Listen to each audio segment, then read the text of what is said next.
السلام علیکم دوستو، اردو کلاسک چینل پر خوش آمدید۔ آئیے سنتے ہیں دھرتی کا سفر قسط نمبر 44۔ معزز سامعین، آپ سے امید کی جاتی ہے کہ ویڈیو کو لائک کریں اور چینل کو سبسکرائب بھی کر دیں، شکریہ۔ سپہر کو رامپور پہنچے تو وہاں بڑی بے چینی سے ہمارا انتظار ہو رہا تھا۔ پروگرام کے مطابق ہمیں 6-7 دن میں شکار سے لوٹ آنا تھا، مگر دگل اور کریاپا کے انتظار کی وجہ سے 5 روز لیٹ ہو گئے تھے، جس سے گھر والوں کی پریشانی بڑھ گئی۔ سب فکر مند تھے کہ کہیں کوئی حادثہ نہ ہو گیا ہو۔ پہلے کہیں عرض کرایا ہوں، شکاری جب جنگل میں داخل ہوتا ہے اس کی نصف زندگی داؤ پر لگ جاتی ہے، وہ صرف بقیہ نصف زندگی کی حفاظت کرتا ہے۔ غالباً اسی اندیشے نے گھر والوں کو گھیر لیا تھا، مگر جو ہی ہماری گاڑیاں حویلی کے قریب پہنچی وہاں خوشی کی لہر توڑ گئی۔ ممالی نگار نے نوکرانیوں کو اڑوس پڑوس میں دوڑایا اور پرنسس کے استقبال کا فوری بندوبست کیا۔ گاڑیاں حویلی کے پھاٹک پر رکی تو سریا پرنسس اندرا کو لے کر زنان خانے کے دروازے کی طرف بڑھی۔ ایک رنگ برنگا جمکٹا انہیں اپنے جلوں میں لے کر اندر غائب ہو گیا۔ فوری پذیرائی کا یہ انداز بھی رامپور کی تہذیب کا ایک انگ تھا۔ گاڑیوں سے سامان اتروانے میں کچھ وقت لگ گیا۔ اسی اثناء میں نشست کا اور مہمان خانے کے دروازے کھل گئے۔ میں تو پروفیسر اسلم، رانا صفدر اور وکرم کے ساتھ دیوان خانے میں جا بیٹھا۔ دوسرے لوگ اپنے اپنے کمروں میں چلے گئے اور دونوں ماموں جنگل کا تحفہ تقسیم کرنے میں مصروف ہو گئے۔ بڑی وین واپس بھیج دی گئی، البتہ دوسری ریاستی گاڑی ڈرائیور سمیت راجپوت راجکماری کے اس وقت تک وقف تھی جب تک وہ رامپور میں قیام کرے۔ گرما کے ایام تھے، نوکر مہمانوں کو شربت پلا رہا تھا کہ نانا نواب دیوان خانے میں تشریف لائے اور یہ خبر سن کر بے حد خوش ہوئے کہ بودھی 14 سال کی طویل دیوانگی کے بعد ہوش میں آ گیا اور سب کو پہچاننے لگا ہے، مگر گویائی ابھی تک واپس نہیں آ سکی۔ بودھی کو فوراً ان کے سامنے پیش کیا گیا۔ اس نے نانا نواب کو پہچان کر دستور کے مطابق سلام کیا تو انہوں نے اٹھ کر بودھی سے ہاتھ ملایا۔ انہیں پہلے ہی سمجھا دیا گیا تھا کہ فی الحال ابو کے بارے میں کوئی سوال نہ کریں، کیونکہ بودھی کے والد سلطان علی کا خیال تھا چند روز میں ذہنی تبدیلی ذرا پختہ ہو جائے گی تو کسی روز اس سے ماضی کے سفر اور حادثے کے بارے میں پوچھنا زیادہ بہتر ہوگا۔ اسی لیے نانا نواب نے بودھی سے کچھ نہیں پوچھا، صرف اس کی ذہنی تبدیلی پر خوشی کا اظہار کیا۔ سامعین کو یاد ہوگا، اس شکار پارٹی کے سلسلے میں سب سے پہلے نانا نوابی کو اطلاع دی گئی اور لکھ دیا گیا تھا کہ شکار کا مقصد بودھی پر ایک تجربہ کرنا ہے۔ وہ تجربے کی کامیابی پر اس قدر مسرور تھے کہ فوراً نوکر کو بازار بھیجا اور مٹھائی کی 2 ٹوکریاں منگوائی۔ ایک ٹوکری تو زنان خانے میں بھیج دی گئی، دوسری مردانے میں تقسیم ہوئی۔ جب بودھی کو پتا چلا کہ مٹھائی اس کی صحت یابی کی خوشی میں بانٹی گئی ہے تو فرتے جذبات سے اس کی آنکھیں بھیگ گئی اور بے اختیار نانا نواب کے قدموں سے لپٹ کر رونے لگا۔ میری ننیال میں بھی نوکروں اور گھر میں کام کاج کرنے والی خادموں کو بڑا خیال رکھا جاتا اور انہیں گھر کے فرد کی حیثیت دی جاتی ہے۔ بودھی کے ساتھ بھی یہی سلوک کیا گیا تھا، جس نے اس کا دل پگھلا دیا۔ نانا نے بودھی کو اٹھایا، تھپکی دی اور کہا، خدا نے چاہا تو بہت جلد تیری زبان کی گرہ بھی کھل جائے گی، تو بولنے لگے گا۔ یہ بودھی کی زندگی کا ایک نیا دن تھا۔ وہ 15.5 سال کے بعد ایک بار پھر رامپور کے جنگلوں سے لوٹا تو بہت سی بھولی یادیں تازہ ہو گئی۔ جس آدمی کا دماغ سوچنے سمجھنے کی صلاحیت کھو دے وہ مر جاتا ہے، کیونکہ زندگی شعور کا نام ہے۔ مگر بودھی اپنے ذہنی قبرستان کے اندھیروں سے نکل آیا تھا، گویا ایک مردہ زندہ ہو گیا۔ نانا نے اسے نئی زندگی پر مبارکباد دی اور رخصت کر دیا۔ میں اسے اور سلطان علی کو دروازے تک چھوڑ کر لوٹ رہا تھا کہ نظر دیوان خانے کے اس دروازے پر پڑی جو حویلی کے اندر کھلتا ہے۔ اس کے کواڑوں کی جھری سے چھوٹی گل کو جھانکتے دیکھ کر حیران ہوا۔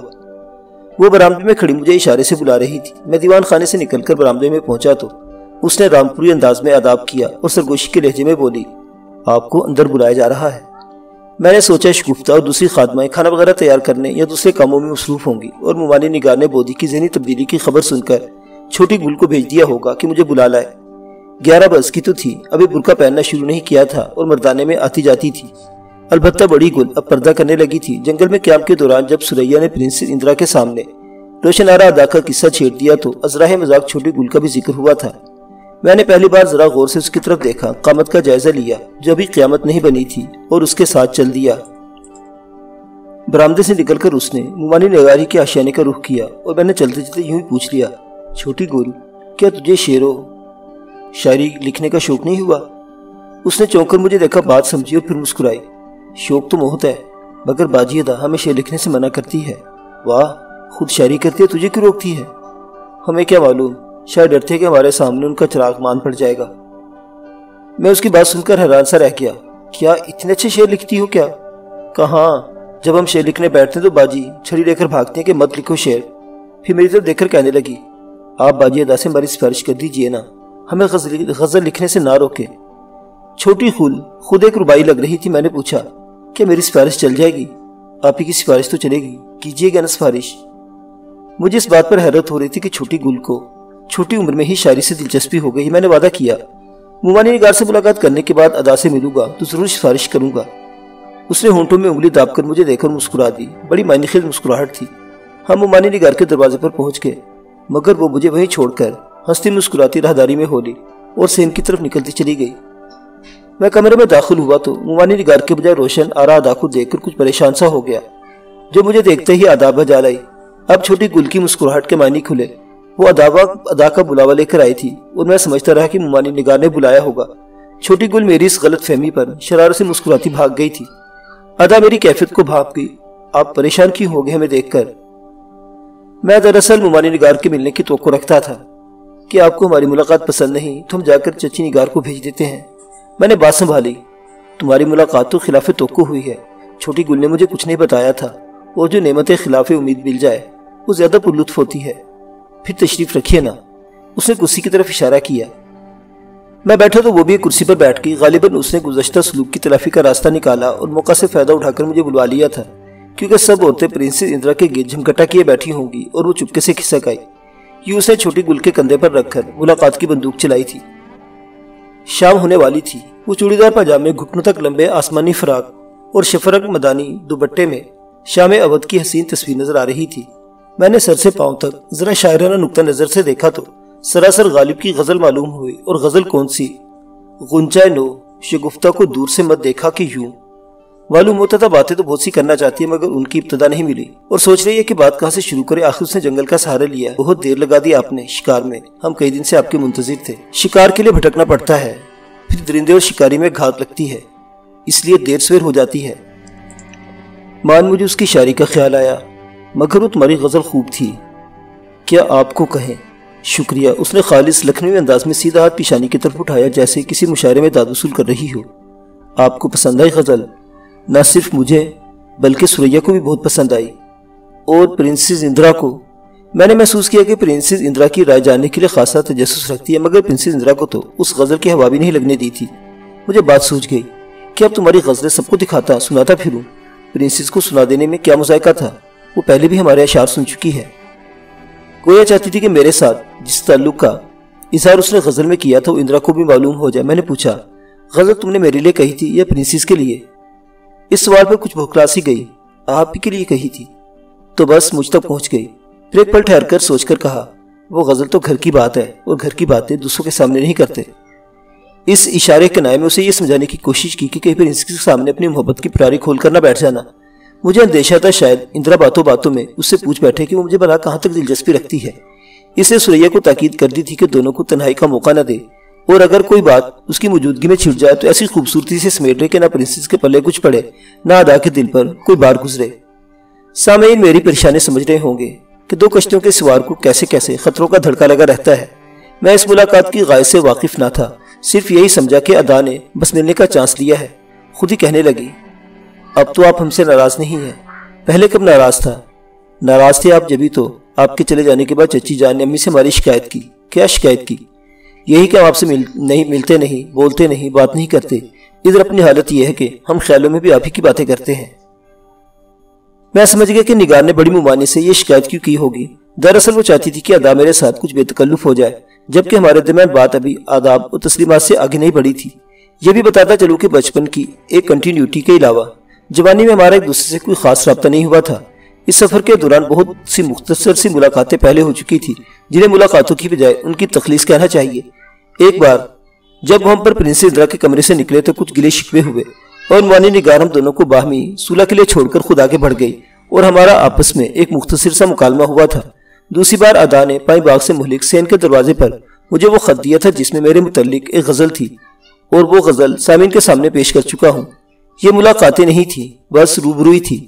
معانی نگار کے کمرے میں ملاقات پہلی بار ہو رہی تھی، جس کے لیے ادا نے ذرا جرت کی اور چھوٹی گل کے ذریعے مجھے بلا لیا تھا کہ معانی نگار نے اپنی بڑی بہن سے شکایت کر دی تھی کہ ادا مجھ سے میل جول نہیں بڑھاتی، بات چیت نہیں کرتی۔ حالانکہ دونوں بہنیں چاہتی تھیں ہمارا میل جول بڑھے، ہم ایک دوسرے سے بے تکلف ہوں، مگر اودھ کی جس مسلم تہذیب کا خاکہ ماں سبق میں پیش کر آیا ہوں وہ بڑے تکلفات اور حجابات سے عبارت تھی۔ اس تہذیب کے کچھ اصول اور تقاضے تھے، کچھ حدود و قیود تھی۔ بے شک لڑکوں لڑکی کی محبتیں اسی ماحول میں بھی گنگا جمنی کسی روانی سے بہتی اور سفر کرتی تھی، لیکن انہیں اپنے جی گنگا جمنی کرنے کا موقع شاذ و نادر ہی ملتا تھا۔ پھر نانا نواب کا گھر تو تہذیبی روایات کی بڑی پاسداری کرتا تھا، اس سے میری اور ادا کے درمیان بھی تکلف اور حجاب کی چلمن حائل تھی، جسے اس نے پہلی بار اٹھانے کی کوشش کی اور مجھے تنہائی میں بلا لیا تھا۔ میں اس کی بات سن کر خاموش ہو گیا تھا، وہ بھی اس ملاقات کی وجہ بیان کر کے چپ ہو گئی تھی۔ کبھی کبھی لڑکی اپنے ذہن میں سوچتی ہے کہ ملاقات ہوگی تو اپنا دل کھول کر رکھ دے گی، لڑکا بھی اظہار جذبات کے طریقے سوچتا ہے، مگر آمنا سامنا ہوتا ہے تو کہنے کو الفاظ نہیں ملتے۔ ہم دونوں بھی اسی کیفیت سے دوچار تھے۔ آخر کمرے کی دھڑکتی خاموشی میں ادا کی آواز سنائی دی، اگر آپ اجازت دیں تو ہم آپ سے ایک فرمائش کریں۔ میں نے سوچا جب ملاقات کا سبب نکل ہی آیا ہے اور اب وہ کچھ فرمائش بھی کرنے والی ہے تو کیوں نہ تھوڑی سی بے تکلفی بھی ہو جائے، اسی لیے ذرا مسکرا کے پوچھا، کہیں آسمان سے ستارے توڑ کر تو نہیں لانے کا کہو گی؟ ادا کی بے اختیار ہنسی نکل گئی۔ ہنسی کی آتی بس ایک جھانجھن چھنک رہی تھی اور چند سیکنڈ چھنکتی رہی، پھر غالباً اس خیال سے کہ ہنسی کی چھنک کمرے سے باہر بھی سنی جا سکتی ہے، ہنسی مسکراہٹ میں تبدیل ہو گئی اور ہونٹوں پر اس کے الفاظ بھی مسکرانے لگے۔ بھلا کوئی آسمان سے ستارے توڑ کر تھوڑی لاتا ہے، بس مشکل کام کے لیے محاورہ بن گیا ہے ستارے توڑ کر لانا، اس لیے محاورتاً استعمال کیا ہے۔ کہیں کوئی مشکل کام تو نہیں سونپ دو گی؟ میں نے بے تکلفی آگے بڑھائی۔ بعض عورتیں مردوں سے عجیب و غریب فرمائشیں کر دیتی ہیں۔ سنا ہے ایران میں ایک شیری صاحبہ تھی، اس نے فرحاد سے جوئے شیر لانے کی فرمائش کر دی اور وہ بیچارہ تیشہ اٹھا کر کوہے بیتسو کاٹنے چل پڑا۔ ادا کی مسکراہٹ پھر ہنسی میں بدل گئی۔ کیا آپ کے خیال میں ہم کوئی ایسی فرمائش کریں گی؟ امکان تو نہیں، میں نے جواب دیا۔ اودھ گنگا جمنا کی دھرتی ہے، یا نہریں بہت ہیں، پھر بھی کیا جب نانا نواب کے تعلقے میں اگر نہر نہیں تو نالا کھالا کھدوانے کی ضرورت پڑ جائے۔ نہر کی بنسبت کھالے کی کھدائی بے شک آسان ہوگی، مگر میں شکاری ہوں، کسی شکار کی فرمائش کرو گی ذرا سستا چھوٹ جاؤں گا۔ ادا اس بے تکلفی اور خوش طبی پر ہنسے جا رہی تھی، بلکہ ہنسی کے مارے اس کا برا حال تھا، جھانجھن چھنک رہی تھی اور میں اس کی دلکشی سے لطف اندوز ہو رہا تھا۔ جب ہنسی تھمی، جھانجھن کی موسیقی مدھم ہوئی، مسکرا کے بولی، ہماری فرمائش تو کچھ اور ہے۔ کچھ بھی ہو، اب بھگتنا پڑے گا، فرمائش بتاؤ۔ ہم چاہتے ہیں آپ لاہور سے کبھی کبھی ہمیں خط لکھ دیا کریں، بس اتنی چھوٹی سی فرمائش۔ میں تو سمجھ رہا تھا اگر نہر کھدوانے کا ارادہ نہیں تو کوئی شیر ہاتھی مرواؤ گی، ہم کوئی بیجا فرمائش تھوڑی کریں گے آپ سے۔ اسے بھی یہ بھی معلوم نہیں ہو سکا کہ میں جنگل سے واقعی ایک زبردست شیر اور ایک مست ہاتھی شکار کر کے لایا ہوں۔ اس نے بودھی کی ذہنی تبدیلی کے بارے میں بھی کچھ نہیں سنا تھا، ورنہ ضرور کچھ پوچھتی۔ غالباً چند لمحے پرنسی اندرا کے جمگٹے میں رہی، پھر وہاں سے کھسک آئی تھی۔ خط لکھنے کا وعدہ کیجئے نا۔ خطوں کا کیا ہے، کہو گے تو دن میں 2-2 3-3 بار، بلکہ 2-2 3-3 درجن خط پوسٹ کر دیا کروں گا۔ خالی وہ مسکرائی، نہیں، ان میں ہیر رانجھا، مرزا صاحبہ، سونی مہیوال کی حکایتیں لکھا کروں گا۔ جھانجھن پھر چھنکی، ہائے اللہ، آپ تو ہمیں ہنسائے دے رہے ہیں، خدا توفیق دے تو ہنسنا بھی چاہیے، ہنسی صحت کے لیے ضروری ہے۔ وہ سنجیدگی سے بولی، بس ہفتے میں 1 خط پوسٹ کر دیا کریں۔ اب میں بھی اسے سنجیدگی سے سمجھانے لگا کہ سریا اسے خط لکھتی رہے گی، وہ ان خطوں کو میرے ہی خط سمجھے، جانتی تھی میری اور سریا کی بات ہمیشہ ایک ہوتی ہے۔ پھر وہ بات بھی جو بھی ہونے والی تھی، میں نے سریا کی سپرد کے سمجھا دیا تھا کہ اسے میرا انتظار کرنے کے لیے کہے۔ وہ سریا کی معرفت خطوں کی دعوت کا طریقہ مان گئی۔ سفر کے متعلق میں نے کوئی اشارہ کرنا مناسب نہیں سمجھا، کیونکہ سفر کا ذکر تو پرنسی اندرا کی بات بھی نکلتی، جس سے میں بچنا چاہتا تھا۔ ہماری یہ پہلی ملاقات جو 20-25 منٹ جاری رہی، بڑی خوشگوار تھی، اور اس ملاقات میں اس کے ذہن پر شبے کی کوئی لکیر چھوڑنا مناسب نہیں تھا۔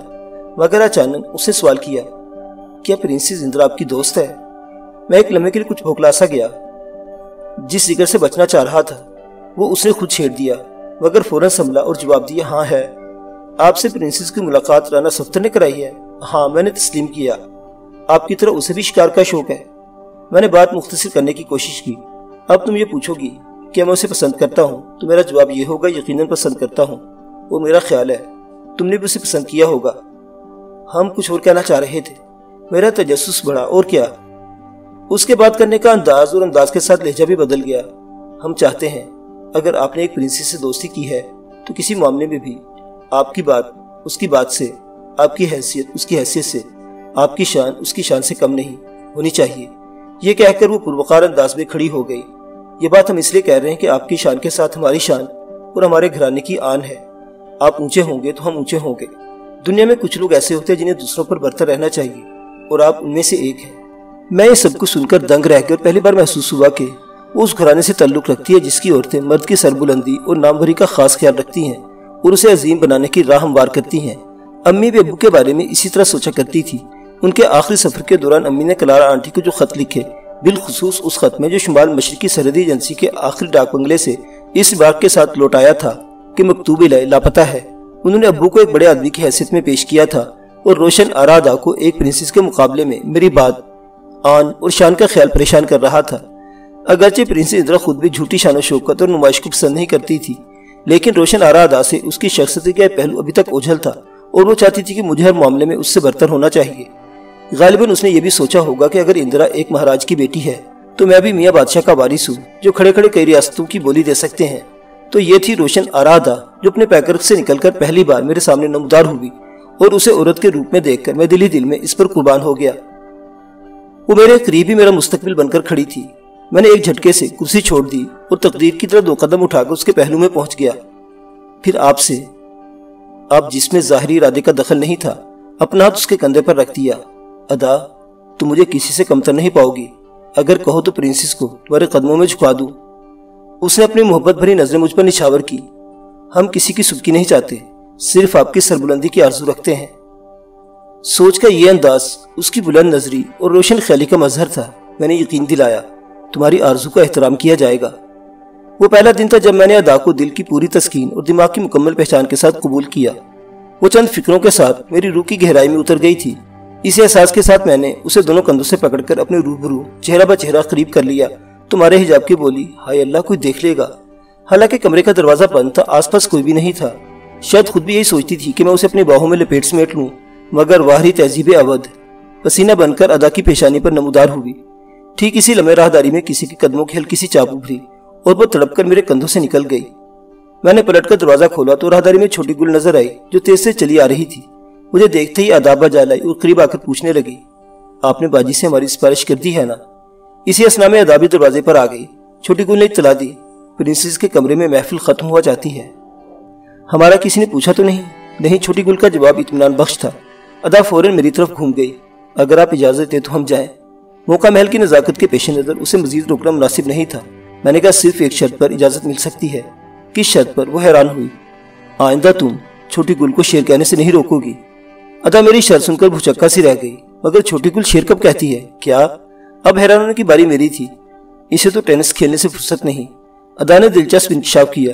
شعر و شاعری کے نام سے چڑ ہے۔ کبھی ہم شعر کہنے بیٹھے تو شور مچاتی ہے، برتن بجاتے اور طرح طرح سے پریشان کرتی ہے۔ اس کے نزدیک شاعری بیکار مشغلہ ہے اور دنیا صرف چڑی چھکے کے گرد گھوم رہی ہے۔ اسی اثنا میں چھوٹی گل مجھ سے 6-7 قدم پر ہٹ گئی تھی۔ میں نے اس پر حیرت کی نظر ڈالی تو فوراً جھک کر تسلیمات بجا لائی، گویا کہہ رہی تھی، کیوں، ہم نے کیسا بنایا آپ کو؟ لیکن جو کچھ میں سوچ رہا تھا، جو اس سے مختلف کہا اور کہا، کبھی نہ کبھی تم بھی، کبھی نہ کبھی تو ہم بھی شعر کہیں گے اور باجی ادا ہمیں منع کریں گی۔ تو واقعی چھوٹی گل نے میرے ساتھ ایک دلچسپ شرارت کی تھی۔ سوچا میں خود ہی اسے شعر و شاعری کی بات چلائی، مگر اسے شاعری سے کوئی دلچسپی نہیں تھی، لہٰذا اس 11 سالہ فتنے نے مجھے خوب آڑے ہاتھوں لیا۔ بعض لڑکیاں شرارت اس لیے کرتی ہیں کہ انہیں دلچسپ سزا دی جائے، مگر ادا ابھی سزا کی عمر کو نہیں پہنچی تھی۔ میں نے مسکرا کر اسے معاف کر دیا اور کرتا بھی کیا۔ ادا بولی، ہم نمٹیں گے اس شریر سے۔ ساتھ ہی اس نے اجازت چاہی، ہاتھ پیشانی تک لے جا کر آداب کہا اور چھوٹی گل کے ہمراہ راہداری میں ہو لی۔ میں وہیں کھڑا انہیں جاتے دیکھتا رہا، مگر چھوٹی گل تو میرے ذہن سے نکل گئی اور میرا خیال روشن آرا ادا کا تعاقب کرتا رہا جو میرے دل و دماغ پر ایک گہرا نقش چھوڑ گئی تھی۔ مستقبل نے ہمارے لیے اپنے پردوں میں کیا کیا چھپا رکھا تھا، مجھے اس کی خبر تو نہ تھی، مگر ادا نے پہلی بار اپنی شخصیت کی ایک جھلک دکھائی اور مجھے محسوس کرنے لگا وہ عام عورتوں سے مختلف ایک ایسی عورت ہے جس کے ساتھ محبت کرتی ہے، دل کے ساتھ اس کے دماغ کو بھی اپنا اسیر کر لینا چاہتی ہے، کیونکہ پہلے دن سے اس کی عظمت کے خواب دیکھنے لگتی ہے اور اپنے آپ کو اس کی شخصیت کا جز بنا لینے کی صلاحیت رکھتی ہے۔ معزز سامعین حضرات، دھرتی کا سفر ابھی جاری ہے، بقیہ واقعات اگلی قسط میں۔ دیکھتے رہیے اردو کلاسک۔ اللہ حافظ۔